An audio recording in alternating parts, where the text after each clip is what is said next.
7.4 million shillings spent on cell phones for some county leaders. I don't know what you're doing. And this, of course, follows, we had 10 wheelbarrows for $1 million not too long ago. We had curtains worth 7.8 million. We had 600 million, I think this was just last week, for a 3-day induction for parastatal heads. What I'm learning from all this is that I need to be in government. I don't know about you. That's where all this is happening. I think, I think that's where my life is taking me. Vote Oshie. Where do we begin? County rep, women's rep, whatever. I don't have to say anything. I just have to exist.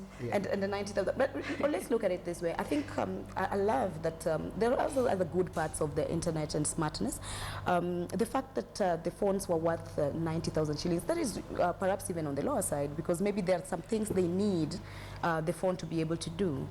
They probably wanted to have a smartphone. Smartphones are expensive. I mean, what were they? Were they LG? Were they Samsung? No, were they the Apple? argument here was a phone is a personal item. If you want to get a smartphone, that's fine, but use your own money. No, but I think they've just written it for county government. You see, the way you get a laptop, you get an iPad, you get whatever. I think it's just for that work. There are jobs that also happen like that. There's a reason why we call her princess. She gets very excited, and Eric doesn't. This is weird. There's that lakeside love for technology. No! She's already collapsed. She's mesmerized. Adhiambo is mesmerized in the details. Is it an LG? Is that even her accent is changing? Like, there are certain things that a smartphone can do. Let's get back to basics. I said, no, let me get back to basics. Let me be a Mkisi here. Oh, God. We don't care what they need. Their work is to be governing or whatever. The problem with this country now is that it's like our taxes have become like pig feed. They're just poured out there, and all the pigs, the MPs, the piglets who are the MCAs, everyone's fantasy is coming real on my money and your money and Oshi's money and Eric's money and Mike and your money. That fills me with outrage, because why are we financing phones? No, these people, why are we financing telephones, wheelbarrows, gates, trips with idiots who will never even understand even the country they are in? Yeah, they've never heard of even. They don't even know what Milan is. It's justifiable. Yeah? Those are the guys who land there, and they start. We've had cases of MCAs during the ICC thing, and even some MPs. They land in a place like Holland, and they see those women on the windows in the red light district, and they start tuning them. They think that is a personal, that is whether they tune them or not, that's really, so long as our tax money is spent on that. Eric, I see you nodding your head. I think, well, I like making references to the good book. It says, do not be deceived, for what a man soweth, so shall he reap. That he shall reap. Look, I would blame our leaders' inability or refusal to read for some of the problems we see. Look at Sani Abacha, Seseko Azebanga. There's an endless list of people who are given the opportunity to lead, and they squandered it by taking their subjects' money, and they ended up really badly. Congo never buried Mobutu, even in Congo. He had to, go and get buried some 3.5 people, and he was a multi-billionaire.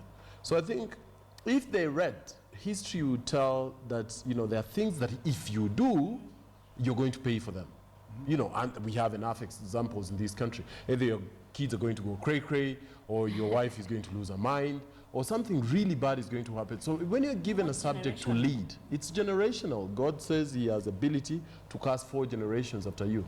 So, if I've been given an opportunity to make blouses for Adhiambo and Oshin, and I take their money for it, for Christ's sake, can I just give them their blouses? It's as basic as that. I can't give them tea and mandazi with a long explanation. So, kunyweni chai, ulisema yako ni 3DD, 4D.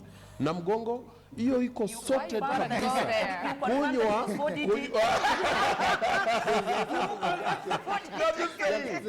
Because that's exactly what these people lie to us. Like somebody stands and say, hapa naona kuna shida ya maji. Iko ama hakuna? Nilijua iko. Na barabara ipitiki. Iko ama hakuna? Aya, well, tutatengeneza barabara. Na hii nasikia kuna mama anakimbia hapo siku. Yuko ama hayuko? And then you come. By the time you're leaving office, there are 10 women running at night. Not even a lorry can pass on that road. There's no water coming out. Nairobi is just a huge slum. I think you'd make a good politician, by the way. You seem to have the right words. No, you just have to. You have to just. I'm shocked at the. You can make a good politician and he knows about brasseries. No, the four. Order. Smita just had to go back there. Adhiambo, what does that say about us having put these are, our leaders are a selection of us. Definitely. It is really just a selection. It's a sample of who we are. Most definitely. And I think we will say this and we will, we will shout through the rooftops. But eventually it will be 2017, which is pretty soon. And we will still see the same governors and these same people go in and bring people and we will vote them in. However, this is what I have to say. We listen to what we want to hear, not necessarily what people are saying. And right now, everything you say, people will take out what they want to hear. So on the phone matter, on the wheelbarrow matter, on this other many things matter, I think we need to go down to it and find out how exactly did they even get that passed.